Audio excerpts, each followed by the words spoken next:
¿Qué tal? Buenas tardes a todos. Les pido si me pueden ir confirmando en los comentarios que se escucha bien, que no hay ningún problema con el audio.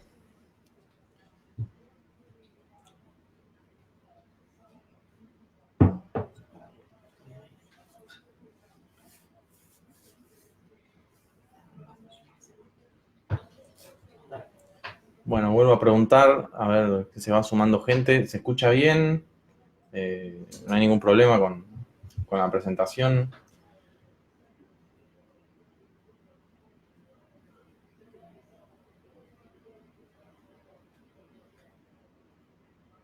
Bueno, tenemos un like, no sé si eso quiere decir que me están escuchando. Eh, Bien, buenísimo. Bárbaro, entonces arrancamos con la presentación de hoy.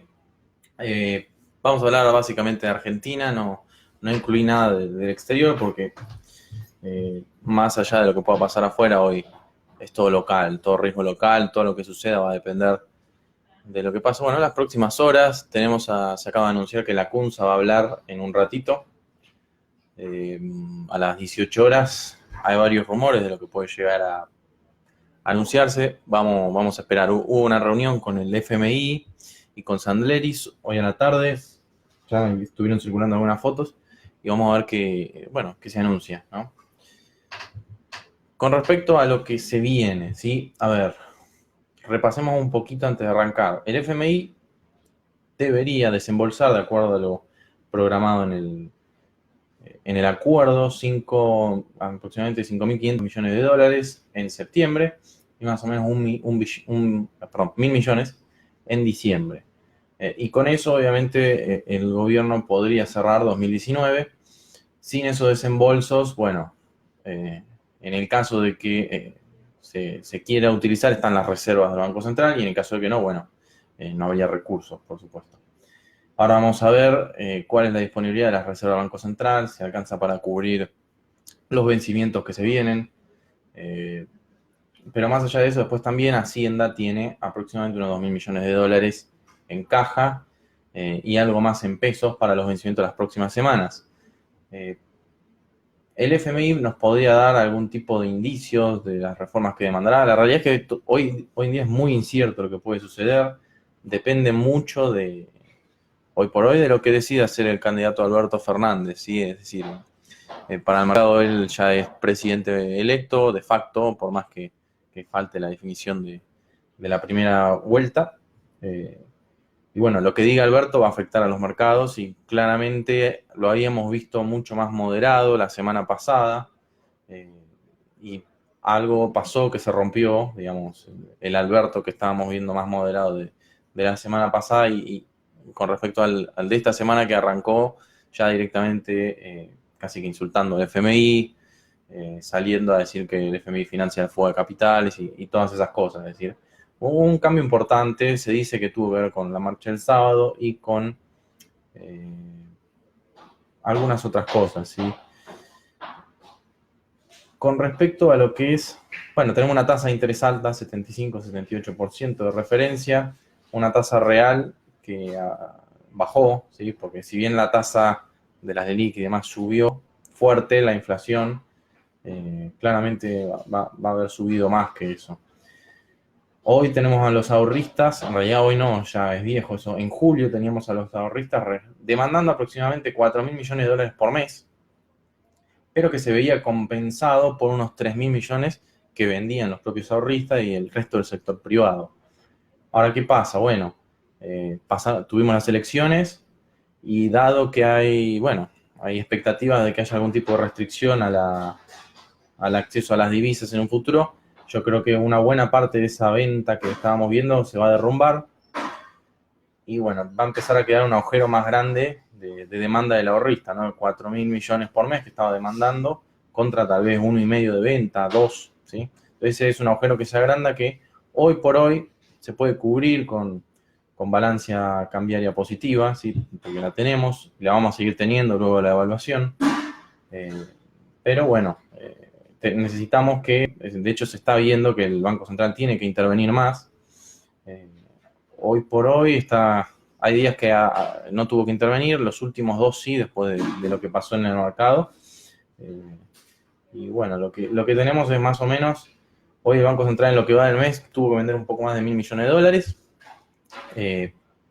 Y de mantenerse este ritmo de acá a diciembre, tendríamos bueno, una caída interesante de las reservas de libre disponibilidad. Ahora vamos a ver bien, como decía, cuántas son esas reservas y demás.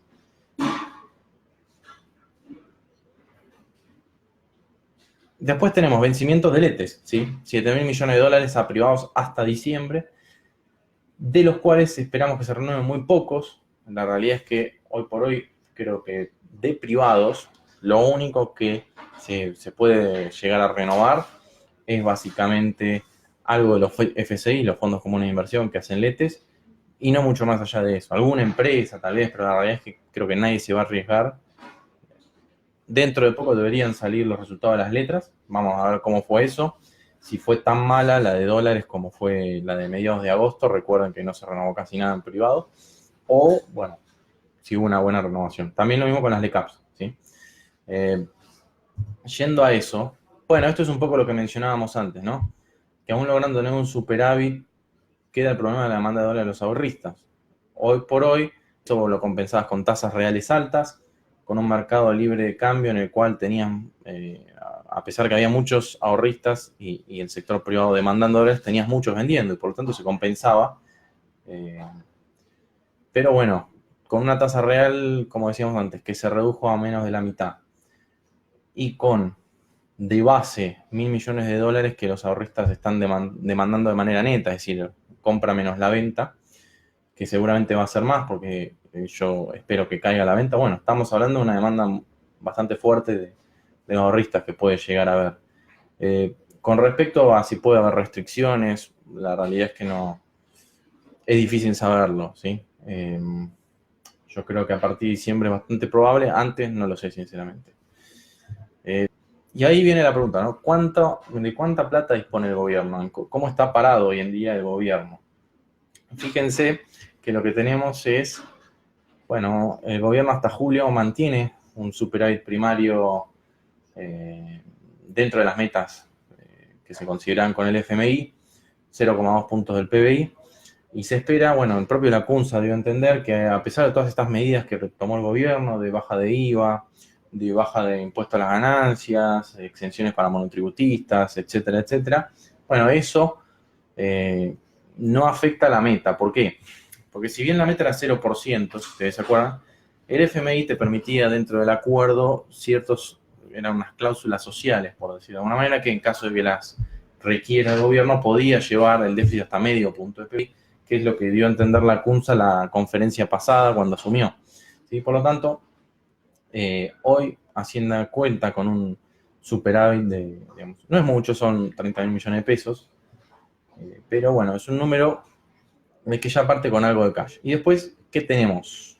Abajo a la derecha tienen lo que eran los depósitos que tenía el Tesoro en el Banco Central al 7 de agosto, que es el dato del cual teníamos información, y después lo que anotamos fueron que restando las subastas de dólares que fue haciendo el Tesoro desde esa fecha hasta hoy, más o menos subastaron casi 800 millones de dólares, y después el pago de letes que hubo el 16 de agosto, que fueron un poco más de 500. ¿Sí?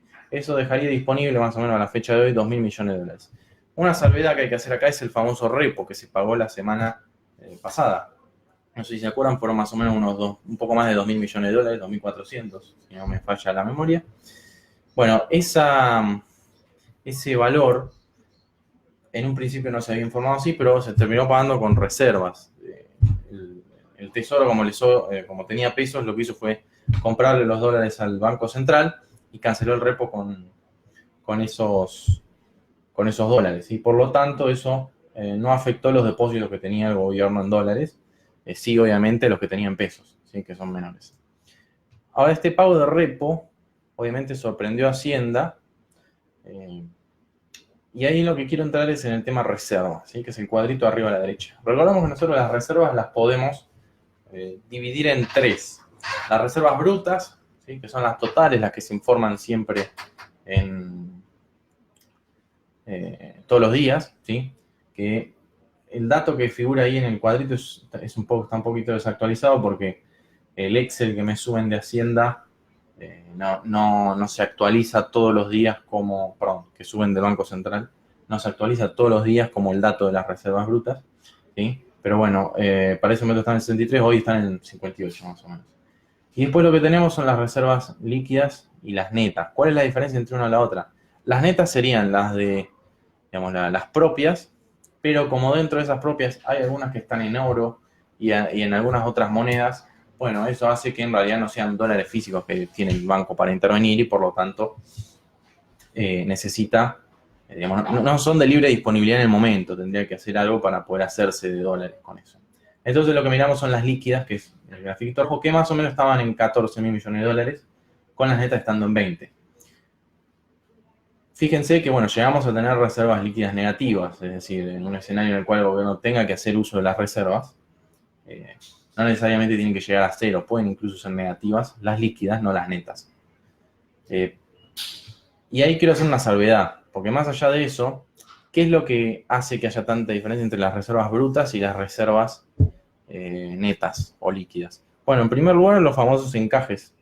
Cuando uno tiene depósitos en dólares en el Banco Central, cuando uno tiene un depósito de dólares en el banco que hace más o menos agarra la mitad de esos dólares y los manda al Banco Central y están guardados en el Banco Central. ¿Para qué? Para evitar que en episodios como los actuales, donde la gente sale a retirar los dólares, haya una buena disponibilidad de dólares y no pase lo que pasó en otras ocasiones. La otra mitad donde está apretada a exportadores que generan ingresos en dólares. Por lo tanto, no hay un descalce de moneda entre el depósito y el préstamo, ¿sí? Entonces, bueno, hay más o menos unos 15 mil millones de dólares de encajes. Y después tenemos el famoso swap con China, que son otros 20 mil millones de dólares. Y hay unos 7.500 que son del FMI, que del primer desembolso que había recibido Argentina, fueron exclusivamente del Banco Central para fortalecer las reservas.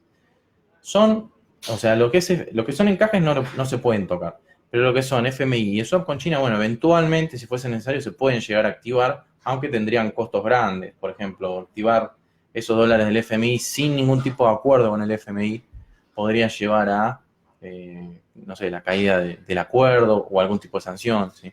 Mientras que el swap China, bueno, empieza a descontar intereses una vez que uno activa ese swap, ¿sí? Por lo tanto, bueno, sabemos que hay más o menos de manera líquida, libre ya en el momento para utilizar unos 14 mil millones de dólares y después podemos ir sumando las otras cosas que mencionábamos antes, ¿sí? Yendo a eso, quiero plantear los siguientes escenarios. Esto más que nada piénsenlo para los que tienen letes, ¿sí? Tenemos el siguiente cuadrito. La idea es ver lo siguiente. ¿Dónde está lo que tiene que pagar el gobierno en lo que queda de este año? Y después tenemos 2020 y 2021. Esto se lee de la siguiente manera. Está separado en pesos y dólares, es decir, lo que se necesita en pesos y lo que se necesita en dólares. Y tenemos un déficit fiscal que va a ser de medio punto de PBI este año, por lo tanto, son más o menos 1.700 millones de dólares.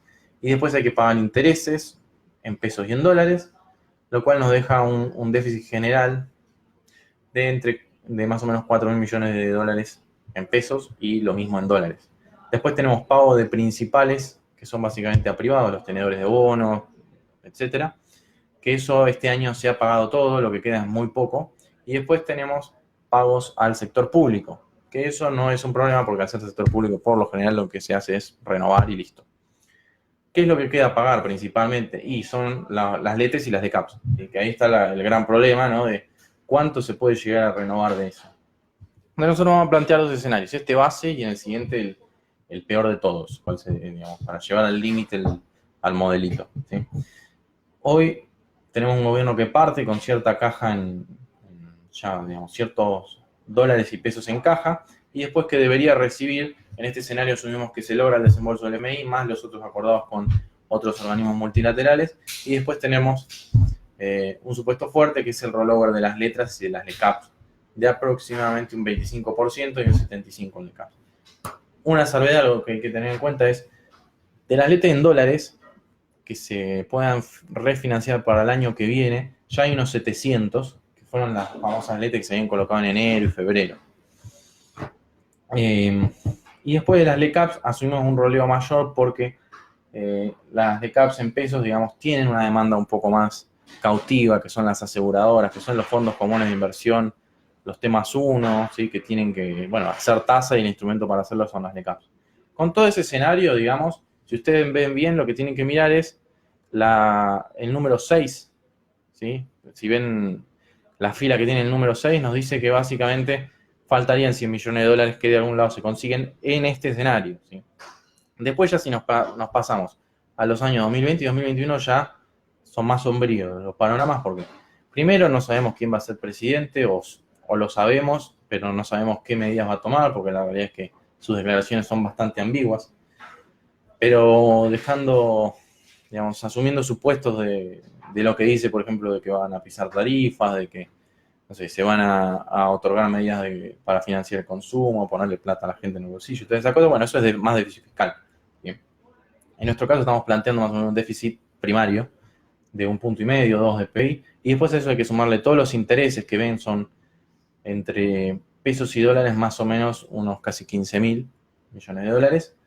Y después de todo eso, hay que pagar los vencimientos privados, que son y todo lo que vence el año que viene. Tenés el I-24, tenés el AO20, tenés los bonos en pesos como el TC20, el TJ20, el bote 2020, en fin, tenés un montón ahí de cosas que van sumando a estos valores que hay que pagar, ¿sí? Después tenemos algún repo, tenemos algún organismo multilateral y tenemos, bueno, las letras de ILECAF que logres refinanciar del año pasado. ¿Qué fuentes hay para financiar eso? Bueno, acá estamos haciendo unos supuestos, obviamente, interés fuertes. Que el FMI te sigue pagando, ¿sí? Que hay, bueno, puedes refinanciar algo de repo. Y lo más importante es la fila que dice rollover de principal payments a privados. Que si ven, son los mismos números que están arriba de todo, que son los vencimientos de privados. Es decir, vos tenés que, de mínima, rolear, renovar lo que te vence de privados. Pero después, a pesar de todo eso, te siguen faltando casi 19.000 millones de dólares, de los cuales 12 son en pesos y 6 son en dólares. Es decir, tenés un faltante de dólares bastante grande que tenés que salir a buscar a algún lado. Y ahí entra la incógnita. ¿Lo puede conseguir un eventual gobierno de Alberto Fernández? ¿Lo puede conseguir Macri si se da el milagro que gana? Y ya si miramos 2021 el número se agrava, 30.000, ¿sí? Y por eso, bueno, tenemos los bonos cotizando como cotizan, ¿no? Por supuesto. Este es el escenario, el peor escenario, el peor planteado, ¿sí? Que ya sería uno en el cual me concentraría en 2019 más que nada, pero básicamente es qué sucede si no desembolsa el fondo, si no se puede renovar ninguna LETE, si no se puede renovar ninguna de CAP. El peor escenario, donde básicamente toda la plata que tenía que entrar no entra. Bueno, faltarían unos 15.000 millones de dólares. ¿De dónde pueden salir? Y del único lugar que pueden salir son las reservas hoy en día, que como vimos andan en un valor similar si miramos las netas. ¿Sí? Con las netas se puede llegar a cubrir eso, hay que ver si eventualmente el gobierno decide hacerlo o no, por las conferencias y las resoluciones que ha dado la CUNSA, es de entender que sí, las reservas están para usarse y más. Pero bueno, la idea es ver eso, ¿no? Que en el peor escenario hay reservas para cubrir los pagos de 2019. Ahora ya 2020, 2021, problema de que sea presidente de esos años, ¿sí? Bien. Voy a ver alguna pregunta y sigo con la presentación. Preguntan si hay riesgo de pago de las LETES desde el 29 de noviembre. Y mira, eso va relacionado a lo que veíamos recién. La realidad es que si no hay desembolso del FMI y todo lo demás que está prepactado, y hay que usar las reservas. Si no se usan las reservas, y esas LETES están en serias dificultades. Hay que ver de nuevo qué anuncia ahora la CUNSA a las 6, ¿sí? Que aparentemente van a hacer cosas importantes, así que bueno, hay que ir siguiéndolo. Acá preguntan si no hay déficit o es del 0,5. No, a ver, la meta original era 0, pero el FMI permitía ciertos ajustes que te permitían llegar al medio punto de déficit este año, que es lo que dijo la CUNSA, ¿sí? Que con las medidas que se tomaron vamos a terminar con un déficit de medio punto, ¿sí? Bien. Vamos a seguir. Esto que quiero ver acá es la distribución de la deuda privada. Esto es algo interesante para ver, ¿no? Porque muchos están planteando, y bueno, lo vamos a ver en esta presentación, qué sucedería si hay alguna canje o alguna quita, si hay alguna reestructuración.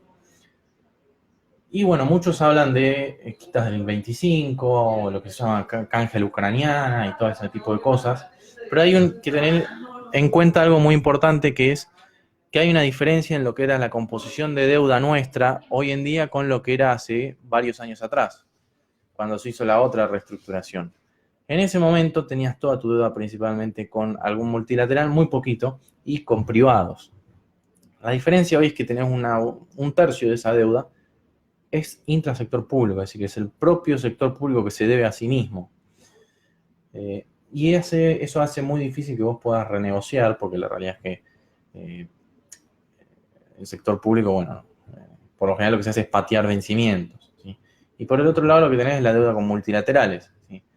Que esa también, con el FMI, jamás un país le pudo lograr una quita con los multilaterales. Por lo tanto, eso queda descartado. Por lo tanto, el único lugar donde uno puede hacer algún tipo de reestructuración es con los privados. Pero ahí uno se tiene que plantear, bueno, por ejemplo, Nielsen plantea que ellos no tienen pensado defaultear ni entrar en un escenario de quita de capital, ¿sí? Que ellos a lo sumo estiran los vencimientos unos años. Bueno, bárbaro. En ese escenario, vos no modificás tu deuda sobre PBI, sigue estando en niveles altos y bueno, es probable que vos, si bien resolvés tu liquidez de corto plazo, en un poco tiempo vas a estar en los mismos problemas. Y eso puede hacer, bueno, que no baje lo necesario el riesgo país, porque los inversores van a seguir viendo a la deuda argentina como insostenible, como valores muy altos sobre PBI, y bueno, dificultar el roleo y renovación de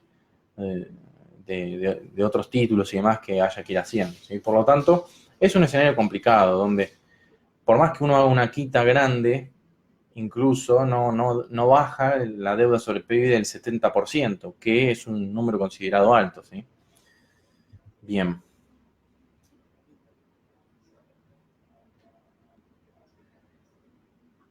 Preguntan si hay tomadores de LETE en el mercado secundario. Sí hay tomadores de LETEs, pero están operando con tasas altas, ¿sí? Incluso algunas del 100%.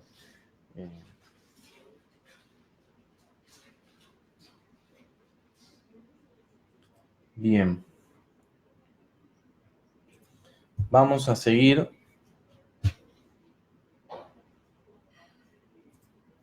Bien. Ahí está.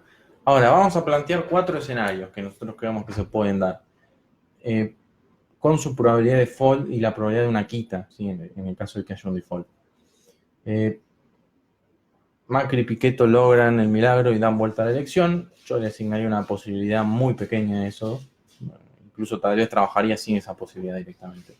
Y después, bueno, ¿cómo puede llegar a ser un eventual gobierno de Fernández Kirchner? Si va a ser un gobierno moderado, como se pensaba tal vez la semana pasada, que Fernández había aparecido, bueno, mucho más moderado, mucho más market friendly en cierta forma. O un escenario más, como titulaba cierto banco de afuera, fíjense, Master of Puppets, que sería el caos total y vuelta a lo que fue el kirchnerismo radical de hace muchos años. En base a estos escenarios nosotros vamos a ver, bueno, qué puede llegar a suceder con los bonos, ¿sí? Acá preguntan, no renové el CAPS, ¿es conveniente entrar por el secundario a la de CAP del 13 de septiembre, 30 de septiembre? Sí, a ver, si uno quiere entrar en el CAP, porque obviamente hay gente que no quiere ya saber nada con eso, hoy conviene entrar por secundario que por licitación. En el secundario vas a conseguir mejor tasa. En el peor de los casos, que Argentina no consiga entrada de dinero de ningún ente financiero, ¿cuánto tiempo pasaría para que haya un corralito? ¿En qué año podría darse esta catástrofe? Mirá, la realidad es que, como te decía antes, hoy el sistema financiero está preparado mucho mejor para una corrida que lo que fue 2001, ¿sí? Porque en 2001, bueno, tenías mezclados pesos con dólares, como valían lo mismo, y los bancos tenían muchos depósitos en dólares y prestaban mucho en pesos, entonces, bueno, eso hizo que cuando la gente quería retirar los dólares no había pesos, pues no había dólares porque estaban colocados en pesos por el 1 a 1 y más. Hoy, como mencionaba antes, en el Banco Central tenés la mitad de los depósitos están encajados en el Banco Central, ¿sí? Y en el caso de ser necesario, bueno, los bancos pueden solicitar dólares desde el exterior, ¿sí? Por lo tanto, la realidad es que un escenario como el Corralito es mucho menos probable que lo que fue 2001, ¿sí? Obviamente, digamos, si uno se siente más seguro con los dólares en la mano o enviarlos afuera o lo que sea, bueno, lo puede hacer, ¿sí?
Eh, ¿Se escucha ahora? ¿Se escucha? Dígame si se escucha, así seguimos con la charla.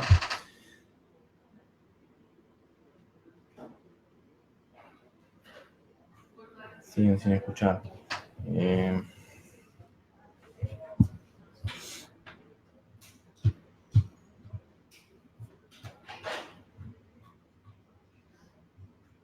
Ahora sí, ¿se escucha bien? Bueno, sí. Voy a volver 2 diapositivas para atrás. Así, bien, exacto. Ahí está. Lo que estábamos hablando era, disculpen, no, tuvimos un problemita acá con el audio.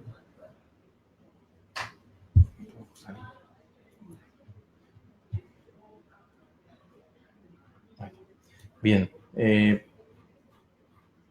perfecto. Sí, disculpen porque estamos acá, tengo acá al lado la gente ayudándome para solucionar. Eh, Volviendo para atrás, ¿sí? El escenario 1, como mencionábamos, era, asumamos que, bueno, se da el milagro de que Macri logra ser reelecto y, bueno, el problema es que el paciente quedó herido. No es lo mismo que si hubiese ganado las PASO o hubiese hecho un buen resultado en las PASO. Porque por más que, digamos, el único escenario en el cual él puede ganar es en balotaje. Y para el balotaje es recién el 22 de noviembre y al 22 de noviembre te vencieron prácticamente todas las letras y la gente, por más que haya alguna mínima chance de que gane, va a querer la plata en el bolsillo, no va a querer tener letras. Entonces, rolear, eso va a ser imposible. Entonces va a llegar a ese eventual y poco probable para mí elección ya con, bueno, gran parte del dinero, digamos, con una caja muy chica y donde no va a tener la posibilidad de rolear títulos porque ya los va a haber pagado, ¿sí? Entonces, lo deja en una situación compleja, pero que siendo Macri, siendo la persona que es en el exterior, digamos, la credibilidad, bueno, y la imagen que tiene el exterior le va a ser mucho más fácil conseguir plata que a un eventual Alberto Fernández. No necesariamente, o sea, la va a conseguir seguramente más barata, pero bueno, hay que ver si todo, porque como vimos antes, es un número importante, ¿sí? No es algo que no se pueda lograr, de hecho Caputo colocaba mucho más que eso en su momento, pero no va a tener Macri, me parece, la luna de miel que tuvo en la primera presidencia, ¿sí? En ese escenario, perdón, lo que planteamos, bueno, justamente es que los bonos podrían tener rebotes, volver a valores de antes de las PASO, o tal vez ni siquiera llegue a los valores de las PASO, pero bueno, algún tipo de rebote, ¿sí? Y que los bonos queden ahí en espera a ver qué puede llegar a suceder, ¿sí? La realidad es esa. Bien, y ahora sí quiero los escenarios 2, 3 y 4, que es lo importante. ¿Qué sucede si hay un canje o reestructuración? Que eso, bueno, los gobiernos están preguntando mucho los que tienen bonos, ¿sí? ¿Qué hacemos? ¿Sí? La realidad es que ningún canje es igual, ¿sí? Cada uno es un mundo, pero siempre hay cosas similares entre un caso y otro. ¿Cómo funciona? Bueno, en primer lugar, los canjes o las reestructuraciones pueden ser con o sin default, es decir, antes de que el gobierno se quede sin plata, puede llamar a un canje de ciertos bonos, ¿sí? Por más que tenga capital, dice, che, se me complica de acá a un año, de acá a 2 años, el horizonte de deuda que tengo, doy algún tipo de canje para liberar ese horizonte. Ahí lo que puedo hacer es, bueno, elegir un grupo de bonos para ofrecerles un canje porque no hay default todavía. Ahora, en el caso de un default, por el tema de las cláusulas de cross default que tiene Argentina, que hace que si vos defaulteas un bono, el resto de los bonos te pueden entrar en default también. Bueno, eso hace que una vez que entres en un default tenés que reestructurar todo y no queda otra. Bien, y ahora una cosa importante es, bueno, obviamente se ofrecen bonos nuevos por bonos viejos. Por lo general, bueno, y algo interesante, algo importante para plantear es, en los escenarios donde hay canjes, lo que mencionábamos antes, sin default, por lo general se le da algún tipo de compensación o de premio a los individuos que son tenedores de los bonos, porque yo que soy tenedor de A20 y prefiero que me lo paguen ya digamos, el año que viene a que me den un bono a 5 años. ¿Sí? La realidad es esa. Entonces, ¿qué pueden hacer? Y me pueden pagar un mayor interés, me pueden dar bueno, algún tipo de compensación extra, ¿sí? Que me convenza a mí, porque recordemos que los canjes siempre son voluntarios, no es que son obligatorios. ¿Cuándo pasan a ser obligatorios? Bueno, en un escenario en el cual, por ejemplo, si uno tiene un default, o los bonos tienen lo que se llama cláusula de acción colectiva, donde, bueno, si hay un determinado porcentaje de tenedores que aceptan, entran todos. Eso es lo que se busca, es evitar que aparezcan los famosos holdouts o los fondos buitres que no te aceptan una oferta de canje y se quieran esperar a que en X años vos les pagues. Ahora bien, los nuevos bonos obviamente se van a emitir con condiciones que pueden incluir una quita o no de capital, que puede incluir un aumento o no de los cupones, y que puede haber algún tipo de compensación o no, ya sea de cash, de un cupón PBI, lo que sea. Y otro tema importante también que hay que tener en cuenta es a qué precio salen estos nuevos bonos, a qué precio se emiten. Porque no es lo mismo si vos me das un bono, vos me das un bono nuevo, bárbaro, pero ese bono no necesariamente va a salir a la par. Tal vez sale a $70 y por lo tanto vos no recuperaste en valor de mercado lo que habías perdido. ¿Sí? Eso hay que tenerlo en cuenta y ahora lo vamos a plantear en algunos escenarios. Y eso es un caso que se dio con los discount y los par en 2005. ¿Sí? Después lo vamos a ver. Hechas todas estas aclaraciones, bueno, analizamos 3 casos de reestructuración que pueden tomarse como referencia para, bueno, si Argentina llega a esa instancia, que bueno, hoy por hoy yo creo que es la más probable. ¿Sí? Puede ser como hizo Uruguay en 2003, como hizo Ucrania en 2015 y como hizo Argentina en 2005. Como mencionábamos antes, la realidad es que en un canje se ofrecen múltiples tipos de bonos. ¿Sí? Poder recibir un montón de tipos de bonos. Pueden ser bonos cortos, bonos largos, que capitalicen interés, que no capitalicen interés. En fin, hay múltiples escenarios que se pueden plantear. La idea que mostramos acá es, bueno, simplificamos en 3 tipos de bonos que se ofrecerían, ¿sí? Puede cambiar o no, pero lo importante de estos bonos es el valor presente, que es lo que figura como precio, ¿sí? Que es lo que hoy paga uno por esos precios y cuánto puede llegar a recuperar. Bueno, imaginemos que sacan nuevos bonos, estamos haciendo a 5, 7 años y medio, 10 años, ¿sí? Esto es todo para plantear luego los escenarios, ya lo van a entender más adelante, ¿sí? No es que se van a dar estos bonos ni nada por el estilo. Es parte de los supuestos del modelo, ¿sí? Un bono a, como decimos, de 5 a 10 años, con cupón creciente, 7, 8 y 9 cada uno. Bueno, y lo que importa es a qué tier salen estos bonos, ¿sí? Que es lo que hablábamos antes. ¿A qué tier salen estos bonos? ¿Por qué? Porque eso va a depender del riesgo país al cual salga, que tenga el país cuando se emitan. Porque ¿qué pasa? Si el riesgo país, si vos haces un canje, pero tu riesgo país sigue siendo de 2.000 puntos como ahora, y los bonos nuevos que te entreguen van a valer lo mismo que los que valen hoy, ¿sí? No hay ninguna diferencia. Ahora, si bueno, el canje logra una buena reducción del riesgo país, pueden salir con 1.000 puntos de riesgo país, que sería una TIR de esas que se ven ahí, 10 puntos, 12 puntos, o puede ser todavía menor, qué sé yo, salir con un riesgo país de 500, porque tiene un número, bueno, los bonos van a rendir mucho menos y por lo tanto van a arrancar con un precio más alto, ¿sí? Bien. Ahora sí nos metemos de lleno en los escenarios, ¿sí? La idea es un escenario 2, por ejemplo. Un gobierno que no logra recuperar la confianza, tiene una crisis de liquidez que lo lleva a una refinanciación o canje al uruguayo. ¿Cómo fue ese canje? Fue con apoyo del FMI atrás, sin quitas de capital, con alargamiento de los vencimientos. ¿Qué quiere decir esto? Vos tenías una O20 que vale, no sé, $50, creo que está un poco más abajo. Hoy por mercado, bueno, tenías 1.000 nominales de O20 o vos ibas a cobrar $1.000 a finales de 2020. Por mercado vale 500, ¿sí? Como el bono cotiza 50. Bueno, en un escenario sin quita te dan otro bono a, pongámosle, no sé, 5 años, en 2025, por los $1.000 que vos ibas a cobrar en octubre. Es decir, el capital se te respeta, ¿sí?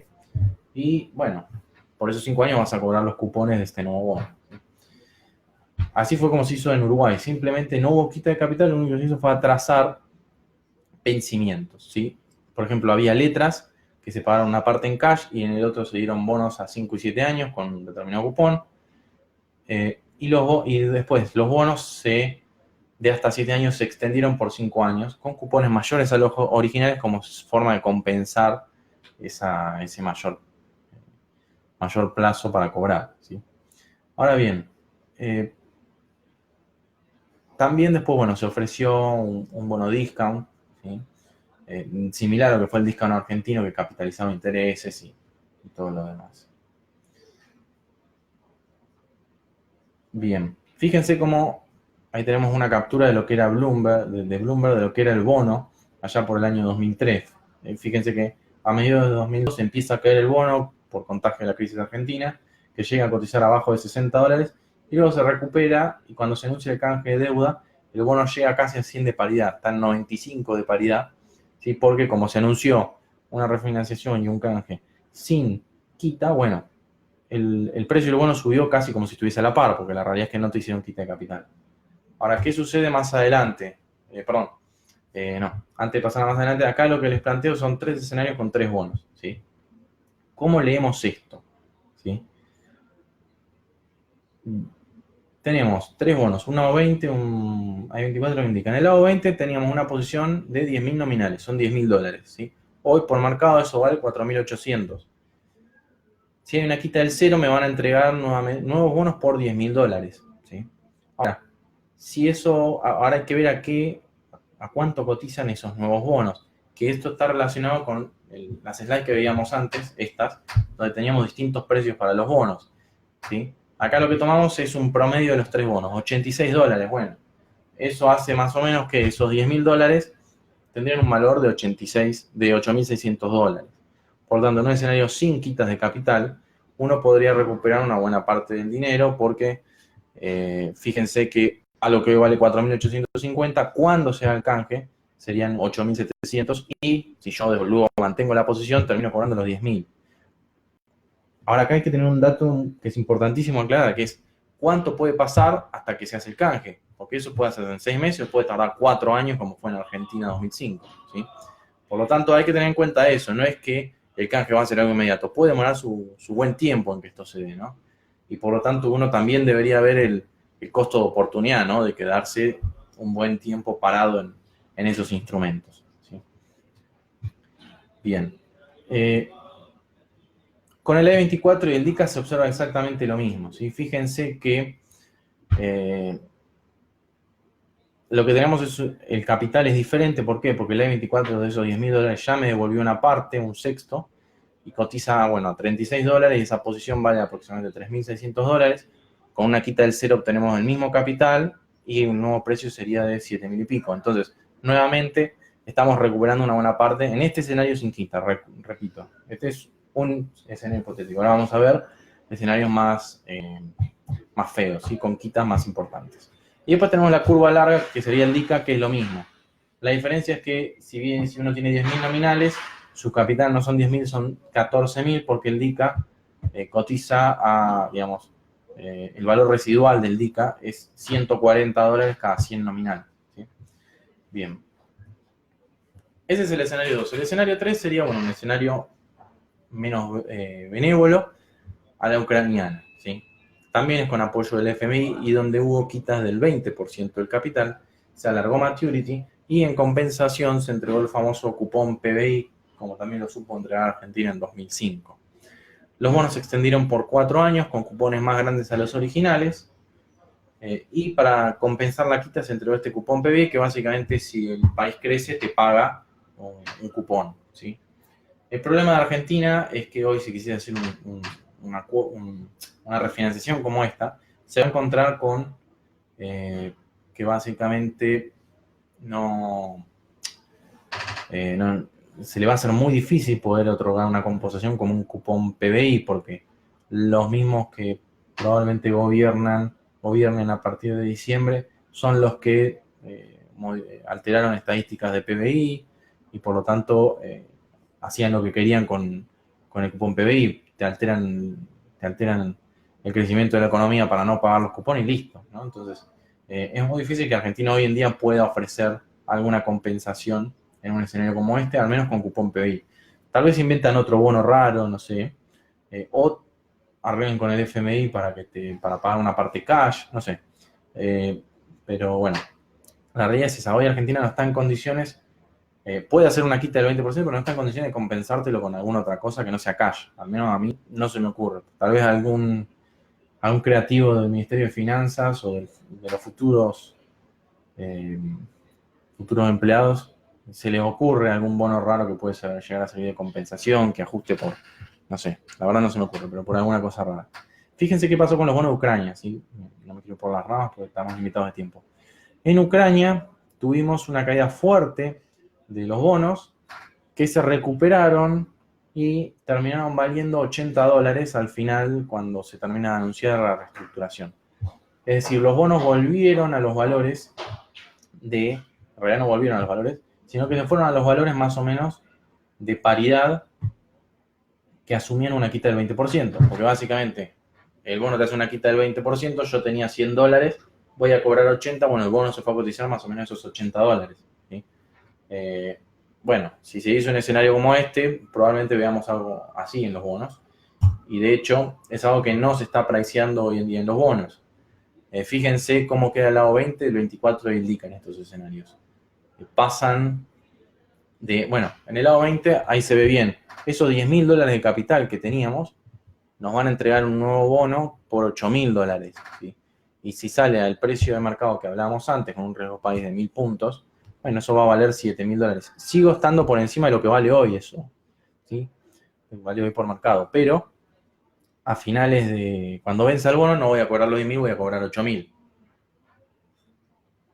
¿Qué está priceando hoy el mercado? Bueno, fíjense que para que el AO20 tenga metido en precios implícito algo como esto, debería estar cotizando casi $70. Hoy no está muy por debajo de eso. Es decir, este era un escenario que se estaba priceando tal vez la semana pasada cuando, bueno, vimos un Alberto Fernández un poquito más moderado. Lo mismo se ve en el E24 y en el DICA. Situaciones mucho más complicadas que se parece más ya al escenario 4, lo que está mirando hoy en día el mercado, que fue Argentina 2005. ¿Sí? ¿Qué hubo? Bueno, Argentina 2005 tuvo cosas particulares. Uno tenía para elegir 3 tipos de bonos. Los bonos par, que no tenían ningún tipo de quita. Vos tenías 15.000, o sea, entraron al canje 15.000 millones de dólares y se emitieron 15 millones de dólares. No hubo ninguna quita en el capital. Los discount sí tuvo una quita de capital muy grande, 66%. Fíjense que 35.000 quedaron 12. Por lo tanto, es un valor, una quita muy importante. Y después tenemos los bonos quasi par, que esos fueron bonos que se transformaron de dólares a pesos y tuvieron una quita menor. Y por hacer eso, bueno, eran bonos que ajustaban por inflación y que también terminaron teniendo el problema de la manipulación de los datos de inflación, que hicieron que los bonos que ajustaban por ser no ajustaban por la inflación real, y entonces la realidad es que no servían. ¿Sí? Ese es el problema que tienen hoy por hoy los SER, digamos, tratar de ofrecer un canje como este para un futuro gobierno. Se enfrenta con que, bueno, probablemente los que gobiernen sean los mismos que terminan en el INDEC, por lo tanto, hoy por hoy Argentina es muy difícil que pueda ofrecer en una reestructuración bonos en pesos. Va a tener que hacerlo sí o sí en dólares. Y ahí entramos en el escenario de los par y los discount. Y ahí, porque uno dice, che, el bono par buenísimo, como no hubo quita, salió al mismo, digamos, me entregaron el mismo capital que yo tenía, es decir, puedo zafar, puedo entrar en un bono tipo par, listo, no me hacen quita. Ahora, ¿qué pasó? Ese bono tenía una estructura tan larga en el tiempo, vencía en 33 años, y unos cupones tan bajos del 1%, 2% anual, que hacían que ese bono salió al mercado y cotizaba $40. Por lo tanto, si bien vos ibas a cobrar $100, cotizaba 40, por lo tanto, el mercado en sí te hizo, por valor de mercado, una pérdida del 60%. Por lo tanto, bueno, lo que tenemos es una caída, bueno, una quita fuerte que si no te la hace el gobierno, te la va a hacer el propio mercado. ¿Sí? Eso es algo que hay que tener en cuenta. Bien. ¿Qué pasó con el discount? El discount te hicieron la quita del 60, pero salió a la par. O sea, en síntesis, la realidad es que si entrabas al bono par o al bono discount, cuando se emitieron, vos tenías más o menos a valor presente, es decir, a valor de mercado, lo mismo. ¿Sí? La diferencia, bueno, fue que el discount capitalizaba intereses y lo hacía a una tasa del 8%, mientras que el par lo hacía con una tasa muy baja. ¿Sí? Bien. Y estos son los escenarios con un 50% de quita. ¿Sí? Fíjense que ya son valores que están más o menos priceados por el mercado. ¿Sí? El AO20 y el AI24, que son lo que está sombrero en naranja, amarillo, andan más o menos ya en valores donde uno saldría más o menos a los mismos valores con un canje del 50%. ¿Sí? Fíjense que en el AO20 la posición hoy es 4.800, por la quita del 50% me quedan $5.000 y por el precio al cual salen a cotizar son 4.300. Perdí unos $500 más o menos. ¿Sí?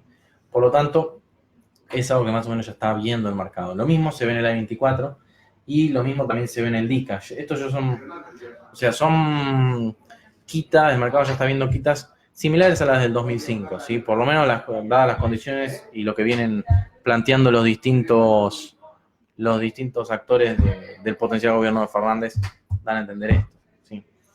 ¿Qué pasa para los que tuvieron la suerte de no estar comprados y no perder plata, o para los que vendieron directamente no quieren saber nada más? Bueno, la realidad es que lo que pueden hacer hoy por hoy es utilizar los fondos LATAM. Yo acá les voy a dejar un par. El Cohen Renta Fija en Dólares es un fondo que no tiene nada de activos argentinos. Tiene Chile, tiene Colombia, tiene Perú, tiene Brasil y tiene Estados Unidos, ¿sí? Treasury de Estados Unidos. Son fondos que vienen rendiendo bien en lo que va del año, 8-9% más o menos, pero no esperen esos rendimientos todos los años. Son fondos que deberían rendir un 4-5 en un escenario normal. ¿Sí? Es decir, eso ya depende de lo que suceda en el exterior, obviamente, pero tengan en mente eso. Después tenemos otro fondo como el Alaria Latam, que es similar, tiene Fíjense, Soberano Brasil, Corporativo de Chile, Soberano de Chile, tienen algo de liquidez, tiene Treasuries, es exactamente lo mismo. Y después tenemos el constante de retorno absoluto, que este se suscribe en pesos. Y acá hay que hacer una diferenciación. Si vos tenés un fondo que invierte en la TAM en dólares, cuando se liquide recibís dólares, ¿sí? Si el que tenés es en pesos, cuando se liquide, vas a recibir pesos. Y acá la salvedad la hago porque con el kirchnerismo, en 2014 se obligó a los fondos, en 2014 los fondos, todos que eran la TAM, estaban en pesos en realidad y no en dólares. Por lo tanto, ¿qué hizo el kirchnerismo? Los obligaba a evaluarlos y a hacer los rescates a valor de dólar oficial, y por lo tanto te estaban mordiendo una buena parte porque el CCL, el dólar financiero, digamos, estaba bastante más arriba que eso. ¿Sí? Bien. ¿Qué pasa con las acciones? Bueno, la realidad es que el mercado de bonos nos estaba mostrando algo por el estilo. Teníamos una sobrevaluación grande en acciones al viernes antes de las PASO, y con la corrección fuerte que hubo, bueno, quedó más o menos hoy por hoy en valores similares a los que deberían ser por estos niveles de riesgo país. Conclusión, bueno, ¿qué nos quedan? Productos con capacidad de escapar de riesgo local a corto plazo son los fondos que hablábamos antes. ¿Cuándo podríamos encontrar un piso sólido? Y yo creo que en el mercado de cambio por lo menos tiene que pasar la transición de finales de mes. El mercado de deuda, ¿qué necesita hoy? Paridades que incorporan reestructuración, ya lo están haciendo. ¿Cómo salgo acá? No, pero no puedo salir. Bien. Y después lo que tenemos es en renta variable. Bueno, hoy por hoy la vemos sobrevaluada con respecto a lo que son los precios de los activos. ¿Sí? La realidad es que si hay, bueno, con los valores actuales de riesgo país, las acciones tienen todavía para bajar más. De hecho, si uno se pone a ver, por ejemplo, Banco Galicia y otras empresas, lo que valían en 2012, por ejemplo, fue el piso del mercado argentino, con un gobierno kirchnerista, están bastante por debajo de los valores actuales. El ADR Galicia, si no recuerdo mal, estaba en 5 o 6 dólares, hoy está en 12, ¿sí? Todavía está bastante por arriba de lo que fue el piso en la época kirchnerista. Por lo tanto, eso hay que tenerlo en cuenta, ¿sí? Como para tener de benchmark. Y ahora sí quiero ir a las preguntas, que nos quedan 5 minutos. Preguntan, bueno, si hubiese un canje y no lo elegís, ¿te pagan la quita? Mirá, depende ahí si el bono tiene cláusula de acción colectiva que hablábamos antes. Si vos tenés una cláusula de acción colectiva cuando alcanza un determinado porcentaje de tenedores que aceptan el canje, todo el resto entra. Es decir, por más que uno no quiera, no puede hacerlo porque está en el prospecto del bono. O sea, automáticamente entra todo al canje. Si el bono no tiene esa cláusula de acción colectiva, bueno, y no quiere aceptar la quita, básicamente vas a tener que hacer juicio, ¿sí? Vas a tener que litigar contra el gobierno, nada contra el país. Obviamente uno como minorista sería muy difícil de hacer, pero normalmente en esos escenarios, bueno, hay estudios de abogados que toman demandas de varios tenedores, bueno, y hacen el litigio. La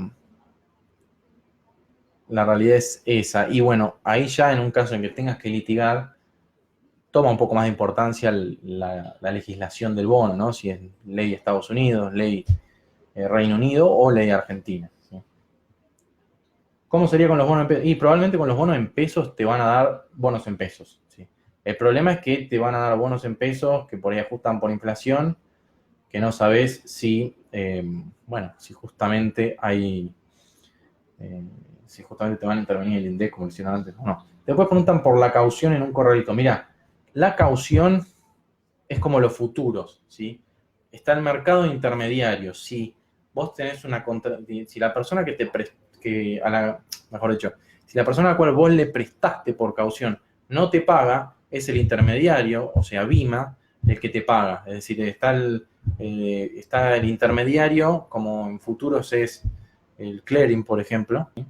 Cuando uno opera futuro está el clearing, que hace intermediario en caso de que una de las partes no pueda estar. Paga el clearing. Bueno, lo mismo pasa con la caución, por lo tanto, ahí uno tiene que mirar cómo anda BIMA de efectivo y tiene bastante, tiene muchos dólares y la mayoría invertido en treasuries, por lo tanto, en la caución no veo un riesgo en el corto plazo. Bien.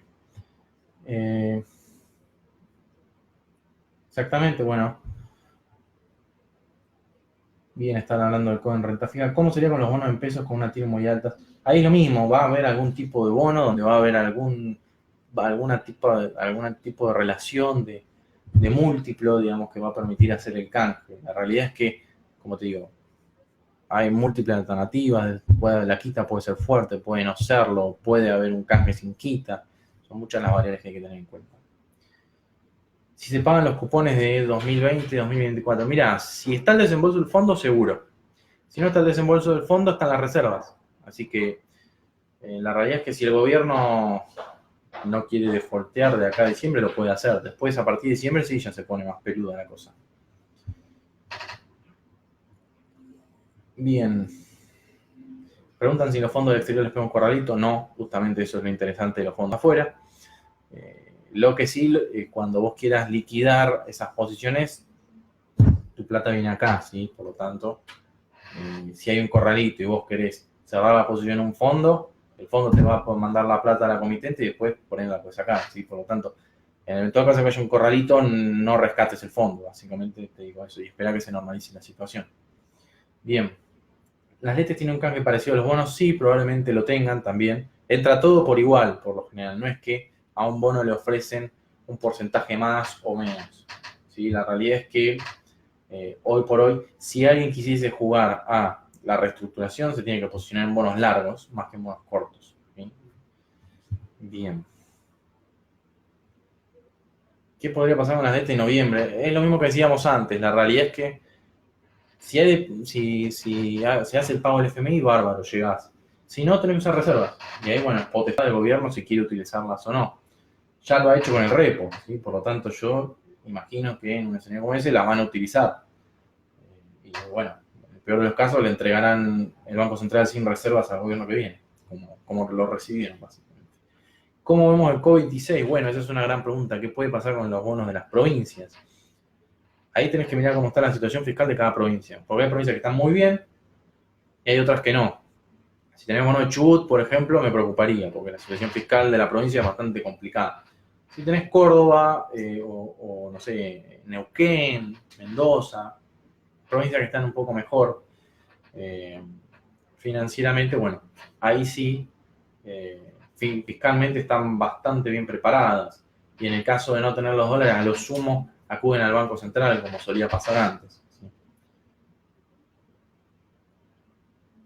Mira, en 2001 la plata de las comitentes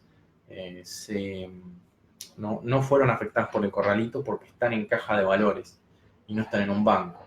¿Sí? Ese es el antecedente que tenemos. Bien. Bueno, y siendo las 6, voy a ir cortando porque nos estamos quedando sin tiempo. Les agradezco por haber estado y los invito a que participen de las próximas charlas, que seguramente lo mejor es tratar de estar lo más informado posible. Gracias y hasta luego.